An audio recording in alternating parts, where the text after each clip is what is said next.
Israel America की मदद की तो खैर नहीं होगी। ईरान ने अरब देशों को चेतावनी दी है और घबरा गए हैं सऊदी, यूएई, कतर। जानेंगे क्या है मामला। तो वहीं दूसरी तरफ मूयू के बाद ट्रूडो को भी अकल आ गई है ठिकाने। लाओस में पीएम मोदी से मुलाकात के दौरान एक नया गुहार लगाया है इन्होंने। जियोपॉलिटिक्स में बहुत कुछ चल रहा है, हमेशा की तरह जानने को मिलेगा बहुत कुछ। आइए जानते हैं इन खबरों को विस्तार से। इजराइल पर 1 अक्टूबर को ईरान ने हमला किया था और इस हमले के बाद अब ईरान को इजराइल के पलटवार की चिंता है। ईरान ने ऐसे में अब सीधे इजराइल को मदद करने वाले देशों को चेतावनी दी है। वॉल स्ट्रीट जर्नल ने अधिकारियों के हवाले से जानकारी दी है। रिपोर्ट के मुताबिक ईरान ने अपने अरब और क्षेत्रीय पड़ोसियों को चेतावनी दी है कि अगर ईरान पर अमेरिका या इजरायली हमलों के लिए अपने क्षेत्र या हवाई क्षेत्र का इस्तेमाल करने दिया जाता है तो उन्हें जवाबी कार्रवाई का सामना करना पड़ेगा। चेतावनी का सीधा सीधा मतलब हो सकता है कि ईरान इजराइल तनाव अगर किसी भी तरह बढ़ा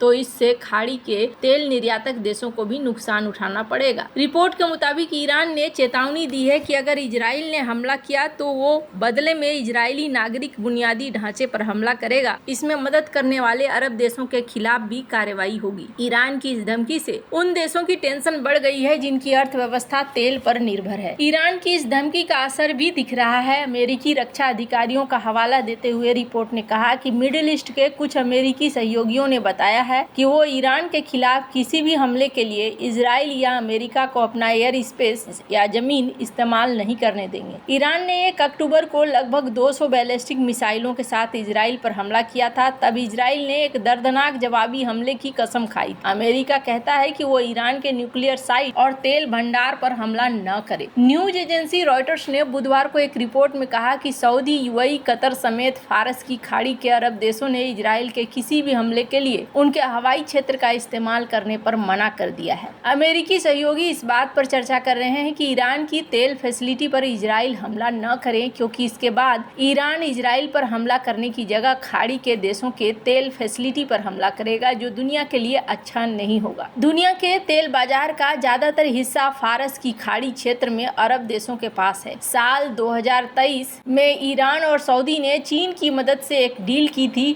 जिससे क्षेत्रीय तनाव कम हुई है, लेकिन संबंध अभी भी तनावपूर्ण ही है।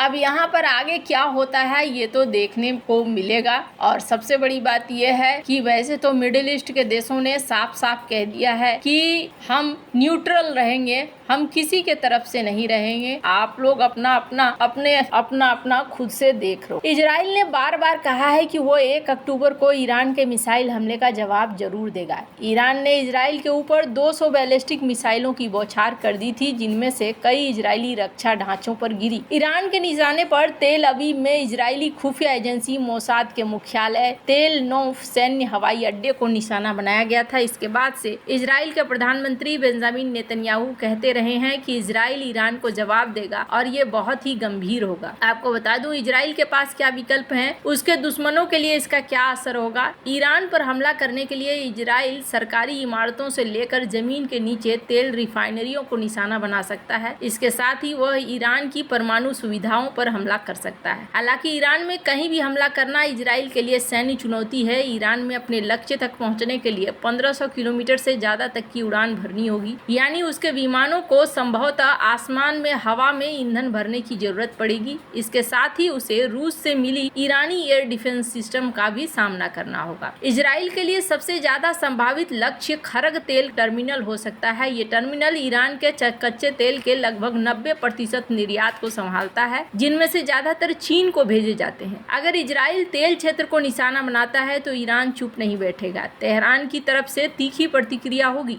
इस तरह के हमले से तेल आपूर्ति बाधित होने पर वैश्विक तेल बाजार हिल सकता है। इसका असर अमेरिकी अर्थव्यवस्था पर भी पड़ेगा, जहां नवंबर में राष्ट्रपति चुनाव होने हैं। ये इजराइल के लिए कूटनीतिक चुनौती होगी। इसके साथ ही ईरान को केवल इजराइल ही नहीं बल्कि क्षेत्र में तैनात अमेरिकी सैनिकों या पश्चिम के साथ जुड़े खाड़ी अरब देशों के खिलाफ तेहरान की जवाबी कार्रवाई का खतरा बढ़ा सकता है। इजराइल के पास एक विकल्प ईरान के सैन्य ठिकानों पर हमला हो सकता है। इसके इजराइल संदेश दे सकता है कि वो कहीं भी और कभी भी हमला कर सकता है। परमाणु साइट पर भी हमले की बात कही जा रही है या कहा जा रहा है कि सुप्रीम लीडर को निशाने पर लिया जा सकता है। अब जो भी होगा वो देखने को मिलेगा, पर इन सब के बीच में पलटी मारते दिखे कनाडा के पीएम भी। कनाडा के प्रधानमंत्री जस्टिन ट्रूडो और भारतीय पीएम नरेंद्र मोदी के बीच लाओस में मुलाकात। जस्टिन ट्रूडो ने बताया कि उनकी लाओस में प्रधानमंत्री मोदी के साथ संक्षिप्त बातचीत हुई। ट्रूडो ने कहा कि पीएम मोदी के साथ उन वास्तविक मुद्दों के बारे में बात हुई जिन्हें हल करने की जरूरत है। ट्रूडो ने लाओस में एक संवाददाता सम्मेलन में संवाददाताओं को कहा कि मैंने इस बात पर जोर दिया कि हमें अभी और काम करने की जरूरत है। ट्रूडो ने कहा, कनाडाई लोगों की सुरक्षा और कानून का शासन कायम रखना किसी भी कनाडाई सरकार की मूलभूत जिम्मेदारी है। हमें वास्तविक मुद्दों को सुलझाने की जरूरत है। इस दौरान ट्रूडो ने कनाडा में भारतीय मूल के लोगों पर हिंसा को लेकर चिंता जताई। उन्होंने कहा, पिछले कुछ महीनों में पूरे देश में भारतीय कनाडाई लोगों पर हिंसा के चिंताजनक पैटर्न देखने को मिल रहे हैं। कनाडाई प्रधानमंत्री ने कहा कि हमने जो बात की उसके बारे में मैं विस्तार से नहीं बताऊंगा, लेकिन मैंने कई बार कहा कि कनाडाई लोगों की सुरक्षा और कानून के शासन को बनाए रखना किसी भी कनाडाई सरकार की मूलभूत जिम्मेदारियों में से एक है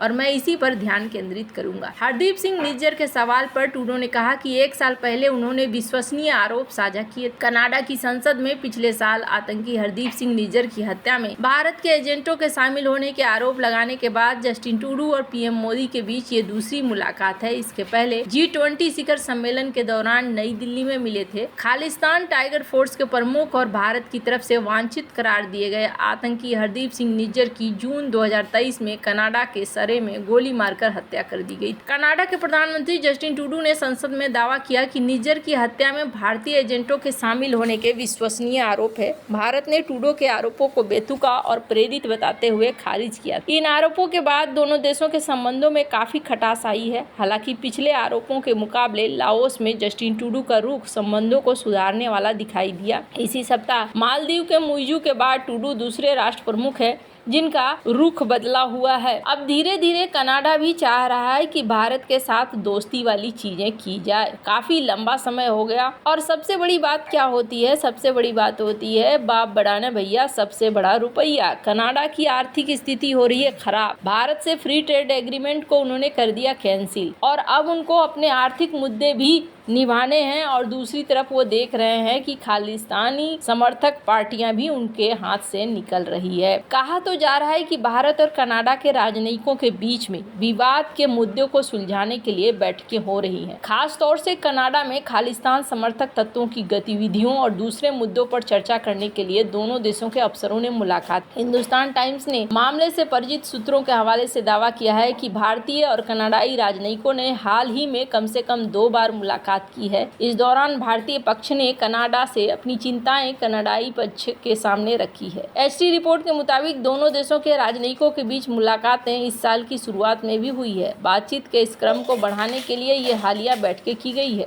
बीते साल जून में खालिस्तानी आतंकी हरदीप सिंह के बाद से ही समस्याएं बढ़ी, लेकिन अब दोनों ही पक्ष यहां पर शांति का रास्ता ढूंढकर अब चीजों को हल करना चाहते हैं। हालांकि ये एक अच्छी बात है कि कनाडा और भारत में चीजें सामान्य हो, ज्यादा बेहतर है। वैसे आपको क्या लगता है? इन सब मामले में आपकी क्या राय है? कमेंट कर जरूर बताएं। जल्द मिलते हैं अगली वीडियो में नई खबर के साथ।